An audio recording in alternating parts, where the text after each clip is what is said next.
Com conjuntos nós também vamos poder fazer operações. Operações de conjuntos elas são bem peculiares, cada uma delas tem uma maneira específica de funcionar e é com elas que eu vou trabalhar agora para vocês.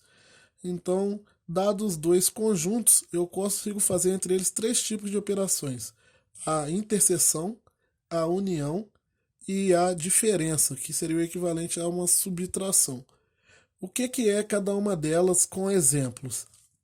A interseção de dois conjuntos seria o seguinte: se eu tenho um conjunto A e um conjunto B, a interseção entre os dois é um novo conjunto que possui todos os elementos que estão em A e B ao mesmo tempo. Ela tem um símbolo bem específico, que é como se fosse uma ferradura, um U de cabeça para baixo, e esse novo conjunto interseção ele tem esse símbolo aqui, ó. É o conjunto interseção entre A e B. Ele tem todas as características de conjunto, porque ele é um novo conjunto, então, inclusive a maneira de representar. O conjunto interseção entre A e B, de novo, ele tem que ter todos, ele é o conjunto que possui os elementos de A e B ao mesmo tempo. Então, aqui, ó, o conjunto interseção entre A e B seria o conjunto que possui o 2, o 4, o 2 e o 4. Por quê? O 2 e o 4 são os únicos elementos que estão em A e B ao mesmo tempo. Então, o conjunto interseção entre A e B para esse A e para esse B seria o 2 e 4, que é o conjunto que é composto pelos elementos que estão em A e B ao mesmo tempo. Cuidado, hein? Outro aqui seria, por exemplo, a interseção entre D e F. O conjunto de interseção entre D e F seria o 1, 2, 3. Ah, mas pode isso? A interseção de um conjunto com outro ser um deles. Então, a interseção entre D e F, se você observar, o 1, 2 e 3 está nos dois conjuntos. Então, esse é o conjunto de interseção de D e F, que é o próprio conjunto D. Isso pode acontecer, não tem problema nenhum. Essas seriam aí as ideias para a interseção. Não é muito complicado, não.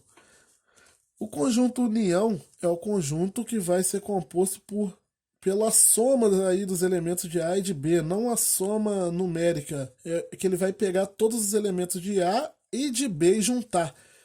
Por isso que ele é como se fosse uma adição. E ele tem o símbolo desse U de cabeça para cima, normal.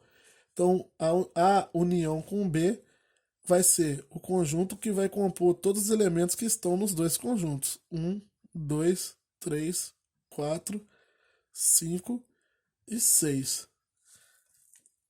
Pegando um segundo exemplo aqui, observa o seguinte: se eu fizer A união com B, nesse caso, olha aqui que o 3 aparece nos dois conjuntos, o 5 aparece nos dois conjuntos e o 7 e o 6 também, né? Eu vou repetir quando isso acontece? Não. A união, ela pega os elementos dos dois conjuntos sem repetição. Então, eu vou pegar aqui o 2, o 3, que vou juntar todo mundo, né? O 4, 5, 6, 7 e o 8. Ela vai juntar todos os elementos dos dois conjuntos. E o conjunto diferença. O conjunto diferença, ele é o conjunto que vai dizer o seguinte: se eu tiver um conjunto A e um conjunto B, a diferença A menos B, o conjunto A menos B, ele é o conjunto que possui todos os elementos que estão em A e não estão em B. Então, ó, o 0 e o 1 são elementos de A que também são elementos de B. Então, eles não vão estar aqui dentro do conjunto de diferença, porque no conjunto de diferença são os elementos que estão em A e não estão em B. E isso aqui é muito importante você prestar atenção, porque isso faz o B menos A ser diferente do A menos B, o que não acontece em qualquer caso, né? Você não vai ter sempre o A menos B igual a B menos A. Pode ser que aconteça, mas na maioria dos casos não vai ser. Por quê? O conjunto de diferença B menos A são todos os elementos que estão em B e não estão em A. Ou seja, tem que estar no primeiro e não estar no segundo. E aí vai ser o 2 e o 8 que está em B e não está no A. Então, cuidado aí com o conjunto diferença.